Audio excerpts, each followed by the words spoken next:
신약성경 245면에 있는 로마서 5장 10절 말씀, 우리 한 절 말씀만 우리 한 목소리로 함께 봉독하도록 하겠습니다. 우리 같이 읽겠습니다.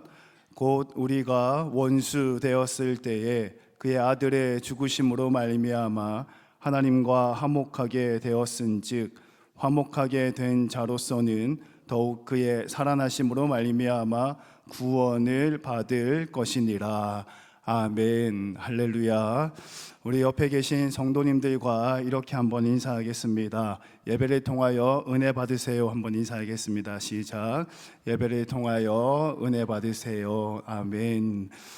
오늘은 지난번에 이어서 예수님에 관해서 두 번째로 예수님의 부활하심에 대해서 용서하다 라는 제목으로 함께 말씀을 나누겠습니다.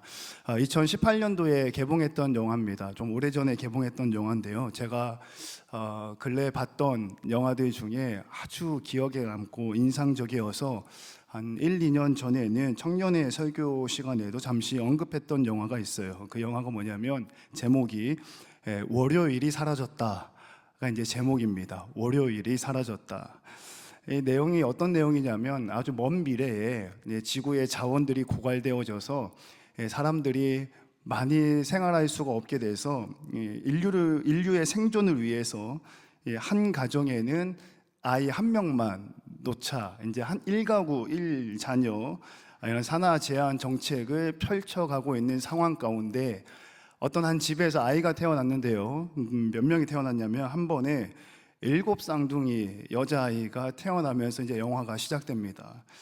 7쌍둥이가 태어났어요. 그러니까 한 명 이상이 태어나면 정부에 이제 반드시 신고를 해야 되고, 신고를 받은 정부는 그 한 명 이상 되는 아이는 정부로 데려가서 이렇게 보살펴 주는 그런 시스템이었습니다. 근데 그런 사회 안에 아이가 태어났는데 7명의 여자 쌍둥이 산모는 아이를 낳다가 이제 운명을 달리했고요.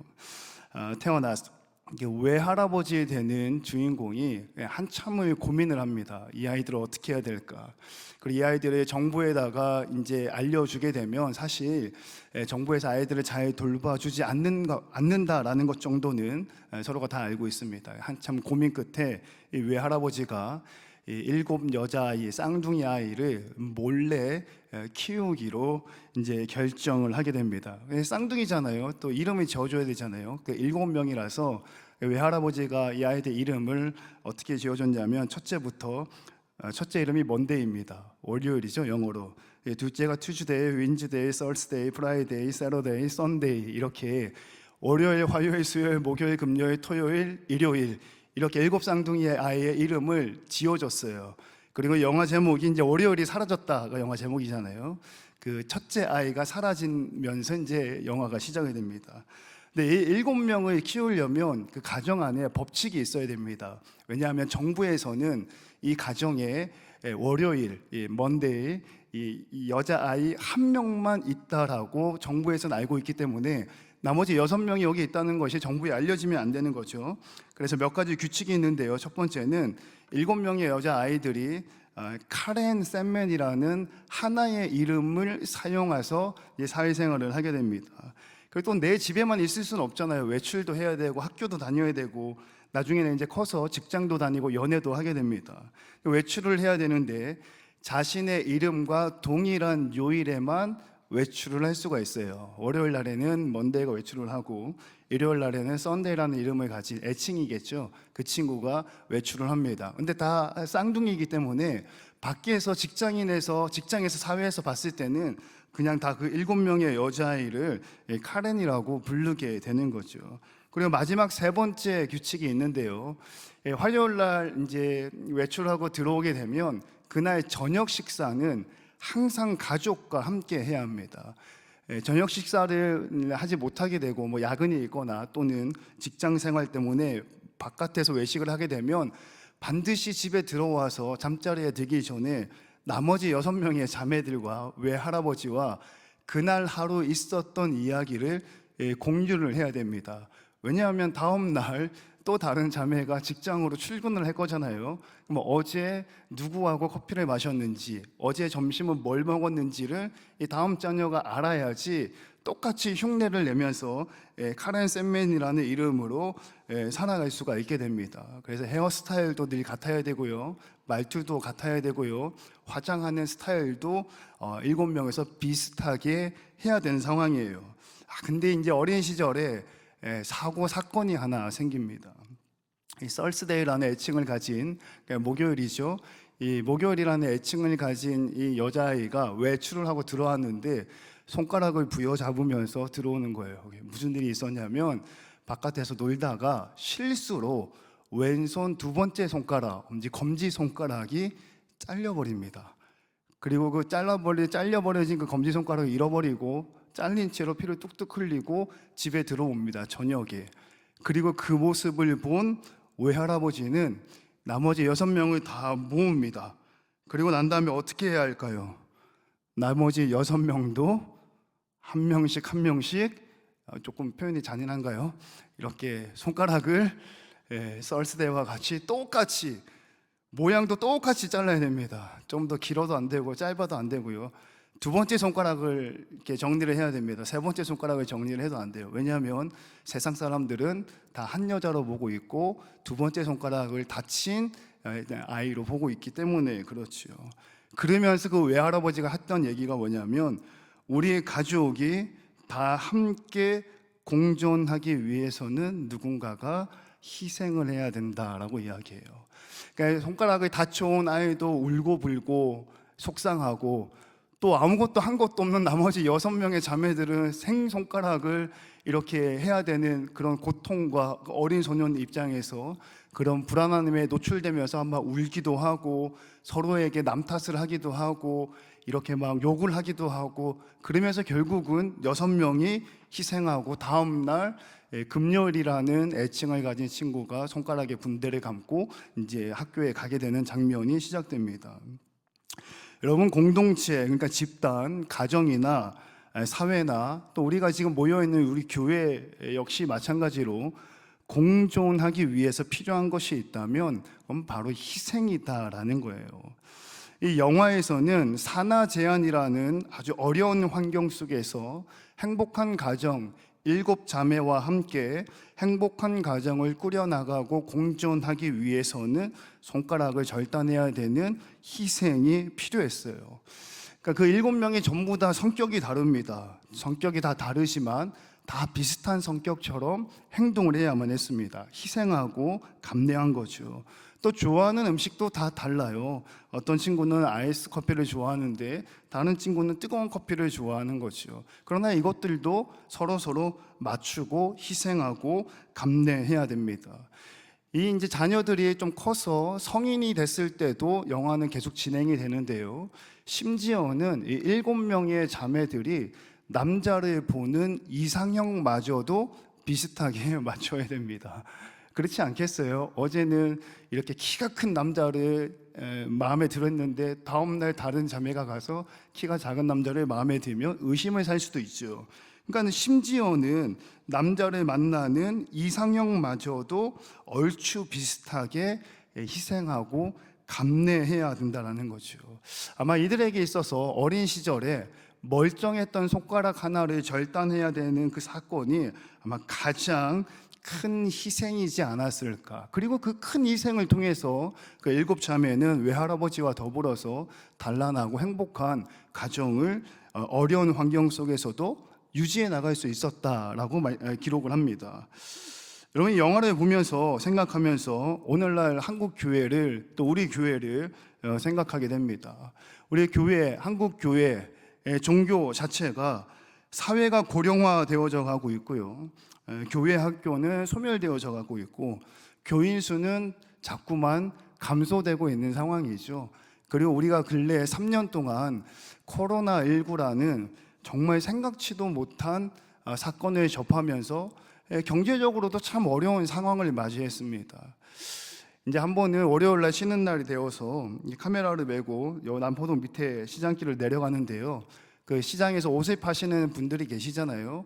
밖에 나오셔서 본인들끼리 주고받는 이야기가 아주 한탄스럽게 뭐라고, 저는 이제 그 말을 잘 이해를 못했는데요. 요즘은 조금 실감이 나더라고요. 뭐라고 서로 말을 주고받냐면 이쪽 끝에서 저쪽 끝이 보이는구나 이렇게 이야기를 하더라고요. 그러니까 코로나 이전에 한참 좋을 때는 뭐 외국인 관광객들도 많고 물건을 사러 오시는 분도 많아서 그 골목이 사람들로 메워져서 이쪽 끝에서 저쪽 끝이 보이지 않았다라는 거죠. 근데 경제가 어려워지고 코로나19로 인해서 참 어려운 시절을 찾아왔을 때 그런 이야기들을 주고받는 모습을 보게 됩니다. 그러니까 교인 수는 감소하고 좀 작은 교회, 100명대 또는 100명 이하의 교회들은 교회 학교 예배 자체가 존립하기에 어려운 상황을 맞이하고, 또 나이는 자꾸만 먹어가며, 또 코로나19로 인해서 교회의 이미지가 많이 추락해져 있습니다. 이러한 환경 속에서, 이러한 어려움 속에서 교회가 공존하고 공존을 넘어 부흥하기 위해서 필요한 것은 무엇인가? 영화의 한 장면에서 나오는 것처럼 우리가 희생을 감수해야 된다라는 거예요. 고린도전서 13장 5절에는 사랑에 관한 말씀이 기록되는데, 케르케고르가 사랑의 역사라는 글에서 이렇게 설명을 하고 있습니다. 사랑은 자기의 유익을 구하지 않는다. 사랑은 자신의 이익을 추구하지 않습니다. 이렇게 설명을 합니다. 그리고 그 다음에 글에 왜냐하면 이라고 말씀이 이어지는데요. 사랑은 나와 너 사이의 경계를 무너뜨리기 때문입니다.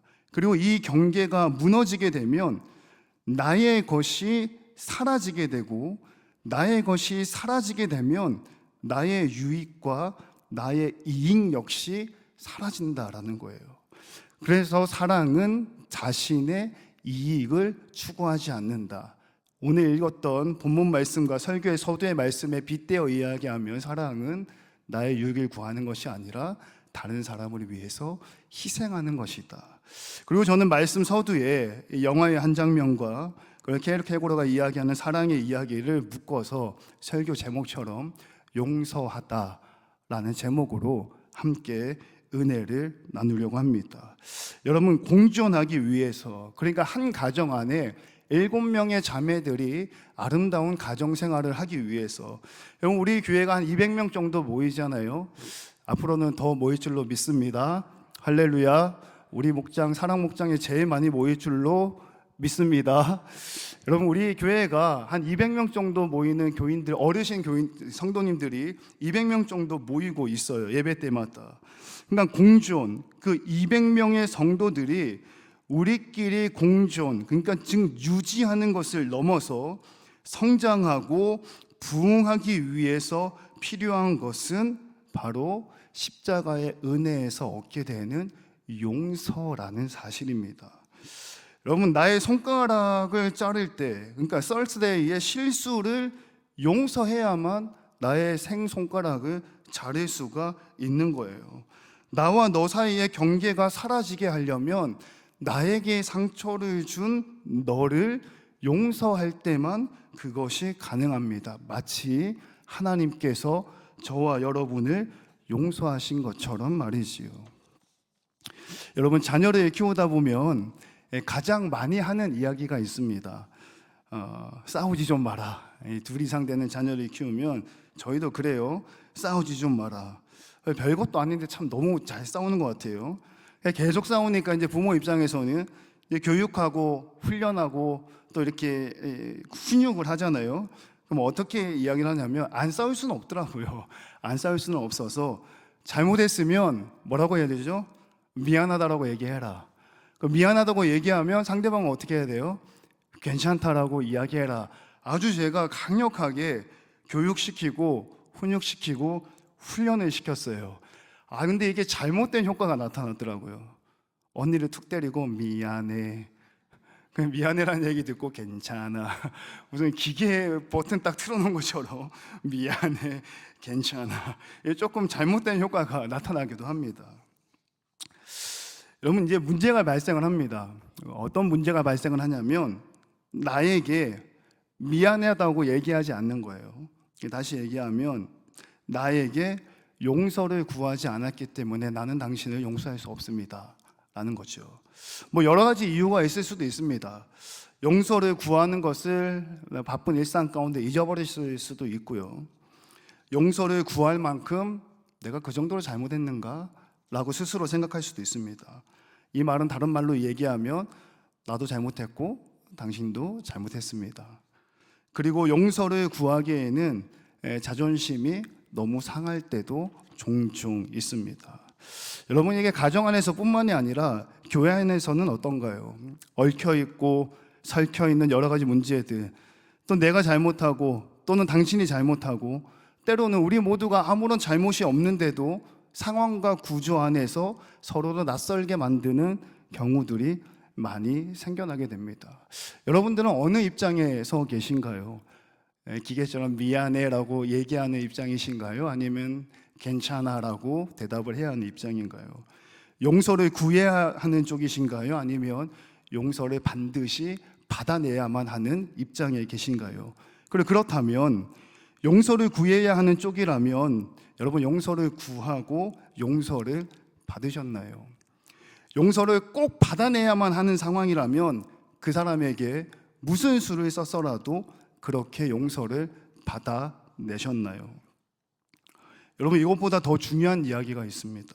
더 중요한 것은 그렇게 해서 우리들은 서로 아름답게 공존하고 있으신가요? 여러분, 이쯤에서 하나님 이야기를 해볼까 합니다. 여러분, 하나님께서는 예수님을 통해서 저와 여러분들을 용서하셨습니다. 그러니까 로마서 3장에서는 모든 사람이 죄를 범하여 하나님의 영광에 이르지 못했다라고 단언하고 있습니다. 그러니까 하나님과의 관계가 깨어졌고 하나님과의 공존이 틀어져 버렸고, 이 틀어져 버린 공존은 영원한 분리에까지의 위기가 찾아오게 됩니다. 말씀 서두에 이게 이야기했던 영화에 빗대어서 마치 영화에 나오는 것처럼 7 쌍둥이 중 하나가 실수로 손가락이 잘못되어져서 나머지 가족들이 공존의 위기가 찾아온 것처럼 저와 여러분의 죄로 인하여서 하나님과의 관계 안에 공존의 위기가 찾아왔습니다. 그리고 하나님은 이거를 해결하시기 위하여서 예수님을 십자가에 내어 놓으셨는데, 이것을 영화에 빗대어서 말씀을 드리자면 하나님께서 자신의 손가락을 자르셨다라고 이야기할 수가 있겠지요. 그럼 여기에서 중요한 사실이 하나 있습니다. 하나님과의 나와의 관계, 또 하나님께서 여러분들을 용서함에 있어서 가장 중요한 것은 무엇이냐? 죄인된 우리는 하나님께 용서를 구하지 않았다라는 사실이에요. 하나님은 죄인들의 용서에 관해서 요청이 없었음에도 불구하고 용서하셨다라는 겁니다. 그래서 믿음이 필요하게 되는 것이지요. 오늘 읽었던 본문 말씀 서두에는 뭐라고 기록되죠? 곧 우리가 원수가 되었을 때에 하나님께서 화목하게 하셨다 그랬어요. 우리가 요청하기 이전에 철저히 잘못했을 때, 철저히 실수했을 때, 여러 가지 이유로 용서를 요청하기 이전에 원수 되었을 때 하나님이 여러분들을 용서하셨습니다. 로마서 5장 8절에는 아주 유명한 말씀이 있죠. 우리가 아직 죄인 되었을 때에 그리스도가 십자가에 달려 죽으심으로 하나님께서 우리에 대한 자기의 사랑을 확증하셨느니라. 아멘. 여러분, 이 말씀이 의미하는 바가 무엇인가요? 우리가 하나님께 요청하기 이전에 죄인이었을 때에, 실수했을 때, 잘못했을 때, 손가락이 달아났을 때 하나님께서 우리를 용서하셨다라는 사실이에요. 여기서 가지는 말씀의 공통점은 용서를 구하지 않았지만, 용서를 요청하지 않았지만 하나님께서는 저와 여러분을 용서하셨다라는 말씀이 오늘 예배를 통해서 우리의 마음속에 새겨지기를 주님의 이름으로 축원합니다. 여러분, 스케이트를 타다가 손가락이 날아간 목요일, 할 말이 얼마나 많겠어요. 언니들 또는 동생들 실수해요. 일부러 그런 거 아니에요. 이 공존의 관계를 깨트리려고 의도한 것이 아니에요. 정말 실수예요. 넘어져서 땅을 짚고 얼음을 짚고 있는데 뭔가 지나갔어요. 그 상황 가운데 희생을 감내해야 되는 다른 형제, 자매들, 언니들, 동생들도 얼마나 할 말이 많겠어요. 실수가 아니잖아. 실수였으면 실수하지 않으려고 노력했어야지. 너 하나의 실수와 너 하나의 사소한 행동으로 우리 가정의 평화가, 우리의 목숨마저도 위태롭게 되어져 있어. 대부분은 나는 잘못이 없고, 대부분은 나는 너에게 용서를 받아내야만 해 라는 입장에 놓이게 된다라는 거죠. 사랑하는 동광의 성도 여러분, 그러나 한번 잘 생각해 보세요. 하나님께서는 우리가 죄인일 때, 하나님과 원수가 되었을 때, 다른 말로 빌리자면 하나님께 용서를 구하지 않았을 때에 하나님은 저와 여러분을 용서하셨습니다. 그러므로 우리도 이와 같이 용서하다라는 믿음과 신앙이 새겨지시기를, 그래 우리의 교회 안에 공존과 부흥의 역사가 일어나기를 주님의 이름으로 축원합니다. 여러분, 용서에는 두 번째 의미가 있습니다. 하나님께서 나를 용서하시는 모습 속에 발견되는 또 다른 의미는, 하나님 스스로는 우리를 용서하시고 난 뒤에 얻은 게 없다라는 거예요. 하나님은 얻은 게 없습니다. 여러분, 옛날 우리말 속담에 검은 머리 짐승은 거두는 게 아니다, 뭐 이런 속담이 있더라고요. 이게 사실은 경남 진주에서 내려오는 설화 이야기에 바탕을 둔 건데요. 한 사공이 홍수가 나서 떠내려오는, 저 멀리서 이제 홍수 때문에 막 강가에서 막 떠내려오는 것들이 있었어요. 그래서 이제 구해줍니다. 누구를 구해줬냐면 노루 한 마리를 구해주고, 구렁이 한 마리를 구해주고, 또 갓난아이, 어린아이 한 명을 또 구출해줬어요. 구출해줘서 살려줬더니 노루는 돈이 많이 있는 그 괴짝, 나무로 만든 괴짝, 그게 묻혀있는 비밀 장소를 알려줍니다. 그래서 그 사공은 그걸 찾아가서 돈다발을 획득해서 구출했던 그 어린아이를 성년에 이르기까지 잘 양육할 수가 있었어요. 그런데 이 어린아이가 장성하고 난 다음에 청소년, 어른이 됐을 때에 이 어른이 되어서 그 아버지, 사공이었잖아요. 사공 아버지를 고발을 합니다. 왜 고발을 했냐면 그 돈괴짝, 그거를 훔쳐갔다라는 거죠. 본래는 자기 건데 훔쳐갔으니 아버지를 감옥에 가두고 그 돈괴짝, 그러니까 그 재산을 자신의 소유로 돌립니다. 감옥 안에서 침묵하고 애통하고 있을 때에 감옥에 담벼락을 타고 구렁이 한 마리가 찾아옵니다. 이 구렁이가 누구였냐면 그 홍수 났을 때 구해줬던 구렁이에요. 구렁이가 찾아왔는데요, 가만히 오더니 이 사공의 허벅지를 콱 물어버리는 거예요. 감옥에 갇힌 것도 억울하고 또 아이 때문에 억울한데 구렁이마저 물어서 죽게 됐으니 얼마나 억울하겠어요. 근데 잠시 뒤에 구렁이가 잠깐 나가더니 무슨 이파리 하나를 물고 오는데요, 그 이파리를 상처 부위에 얹으니까 상처가 낫는 거예요. 이게 무슨 일인고 하고 있는데 며칠 뒤에 관할 지역의 사또가 구렁이한테 물려가지고 죽게 됐다라는 거죠. 누가 물었겠습니까? 그 구렁이가 물었겠지요. 그래서 어떻게 손 쓸 도리가 없는데 감옥 안에 있는 사공이 이야기를 해서 여기에 있는 약초를 바르면 사또병이 낫습니다. 그리고 그 뒤에 이어지는 이야기들은 아마 충분히 생각할 수가 있을 겁니다. 검은 머리 짐승은 거두는 게 아니다.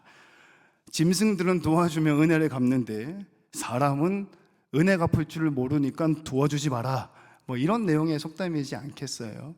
우리가 사실 종종 경험하는 내용입니다. 여러분, 이쯤에 조금 도전적으로 들릴 수는 있겠으나 오해 없이 한번 들어보세요. 은혜를 갚아야 합니까? 내가 누구를 용서했다면 그 사람은 나에게 은혜를 갚아야만 합니까? 그렇다면 우리가 아직 죄인 되었을 때에 나를 용서하신 하나님께 여러분들은 은혜를 갚으셨습니까? 그 사람이 나에게 충분히 은혜 갚기를 원하는 것만큼 나는 나를 용서하신 하나님께 충분히 은혜를 갚으셨습니까? 그 누구도 이 질문에 담대히 대답할 수 없을 겁니다. 하나님은 우리를 용서하셨고 그 대가로 얻은 게 없습니다. 그러므로 저와 여러분은 아무 얻는 것 없이, 아무 대가 없이 나에게 실수한 사람, 나의 마음을 아프게 한 사람, 한가기도 떠오르기 싫은 그 사람을 용서해야 될 줄로 믿으시기를 주님의 이름으로 축원합니다. 어떤 이들은 하나님이 얻는 것이 없는 게 아니라 하나님께서는 얻는 것이 있다라고 생각할 수도 있습니다. 왜냐하면 예수님께서 부활하셨기 때문에 그렇지요. 예수님의 모진 고난과 십자가, 그러나 결국은 부활하셨고 승천하셨으니 이것이 영광이요, 이것이 하나님께서 얻으신 것 아닙니까? 라는 겁니다. 그러나 사랑하는 성도 여러분, 잘 생각해 보세요. 몹쓸 고난을 당하셨어요. 우리가 영화를 통해서 아는 것처럼 정말 채찍에 맞고 몹쓸 짓을 당하셨어요. 너무너무 괴로웠어요. 그리고 죽으셨고 부활하셨습니다. 그냥 죽지 않으셨으면 어땠을까요? 어떤 것이 얻는 겁니까? 여러분, 하늘 보좌에서 땅으로 내려오셨어요. 그리고 다시 부활하셔서 하늘로 승천하셔서 하나님 우편에 앉아 계셨어요. 그냥 하늘 보좌에 앉아 계시고 안 내려오셨으면 어땠을까요? 어느 것이 더 얻는 것입니까? 저와 여러분이 죄인 되지 않았더라면 하나님께서는 이 모든 것을 하실 이유가 없습니다. 예수님께서는 하늘 보좌를 버리실 이유가 없습니다. 채찍에 맞을 이유도 없고요. 깊은 무덤 속에 잠드실 이유도 없습니다. 부활하실 이유도 없고 승천하실 이유도 없고 그냥 예나 지금이나 앞으로 하나님 보좌 우편에 앉으셔서 영광을 얻으시면 되는 거였어요. 나를 용서하신 하나님께서는 얻은 것이 없습니다. 그러므로 나도 얻는 것 없이 너를 용서하다 라는 믿음과 신앙이 저 여러분의 가슴 속에 새겨지기를 주님의 이름으로 축원합니다. 여러분, 말씀을 정리해 보겠습니다. 우리 교회 안에 누군가 손가락에 잘려서 이렇게 왔다면 기꺼이 내 손가락도 내어놓기를 주님의 이름으로 축원합니다.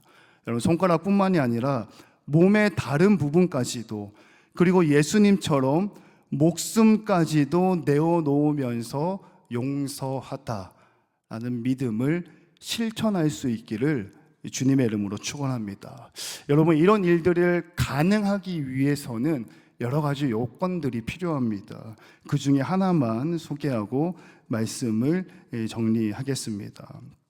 어떻게 하면 용서하되 믿음이 실천될 수 있을까? 그것은 바로 하나님의 용서가 나를 사로잡을 때, 십자가의 피 흘림이 나를 덮을 때, 그리고 성령님의 충만함이 나를 지배할 때 그것이 가능함을 믿으시기를 주님의 이름으로 축원합니다. 그리고 그러한 역사가 바로 예배 시간에 일어나기에 바라고 원하기는 하나님의 성전에 예배하기 위해, 은혜 받기 위해 그 어디에 있든지 무엇을 하든지 하나님의 성전에 와서 예배할 수 있는 저와 여러분 되시기를 주님의 이름으로 축원합니다. 아이들 이야기로 시작을 했으니까 아이들 이야기로 마무리를 해보겠습니다. 아직 허락은 받지 않았는데요, 뭐 괜찮지 않을까요? 우리 아이들이 태블릿 PC를 많이 좋아해요. 그래서 태블릿 PC로 게임도 하고 또 유튜브도 보고, 보지 말라 해도 자꾸만 보더라고요. 그렇죠?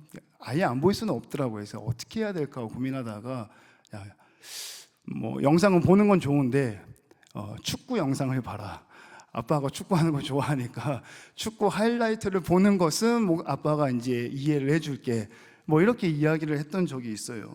그리고 어느 날 엄마랑 아빠랑 같이 슈퍼마켓에 이제 장을 보러 갔다가 이제 조금 있다가 들어왔어요. 근데 또 아니나 다를까 이 녀석들이 또 태블릿 PC로 뭘 보고 있는 거예요. 막 화를 내려고 하는데 그 태블릿 PC에서 무슨 소리가 들리냐면 손흥민 이런 소리가 들리는 거예요. 그러니까 뭘 보고 있었냐면 정말로 스포티비 하이라이트를 보고 있었던 거죠. 눌러서 토트넘 경기 하이라이트를 보고 있었던 거예요. 근데 이 아이들이 토트넘 경기를 보면서 뭐라고 이야기하냐면 아빠, 손흥민이 있었는데 졌어요 이렇게 이야기를 하더라고요. 이 아이들이 축구에 대해서 얼마나 알까 잘 모르죠. 근데 엄마 아빠의 이야기를 듣고 그냥 TV 게임 오락 영상을 보는 게 아니라 그런 스포츠 영상을 보고 또 봤더니 적어도 한 가지는 안 거예요. 손흥민이 있으면 이겨야 되는 것 아니에요 정도는 아는 거죠. 사랑하는 성도 여러분, 때로는 예배 자리에 와서 예배 드리는 것이 은혜가 되지 않을 때도 있습니다. 때로는 발걸음조차 떨어지지 않을 때도 있어요. 어쩔 때는 목사님의 말씀이 이해가 되지 않을 때도 있고, 때로는 그 말씀이 나를 찌르는 것처럼 느껴질 때가 있어요. 그러나 그 예배의 자리와 예배의 시간이 누적되고 쌓이고 올라가게 되면 어린아이들이 손흥민이 있으면 이기는 것 아니에요 라고 이야기하는 것처럼 예배를 통해 예수님의 은혜를 경험하면 용서하다라는 말씀이 성취됨을 믿으시기를 주님의 이름으로 축원합니다. 여러분, 새벽마다 또 사도행전 강연이고 또 주일마다 목사님 말씀으로 예배의 부흥과 예배의 은혜가 넘쳐남을 믿으시죠? 바라고 원하기는 매 예배하는 자리, 기도하는 자리가 차고 넘쳐서 예수님의 부활의 사건이 나의 사건이 되고, 예수님이 나를 용서하신 것처럼 나도 남을 용서하며 공존하고 부흥할 수 있는 우리 교회 되시기를 주님의 이름으로 축원합니다.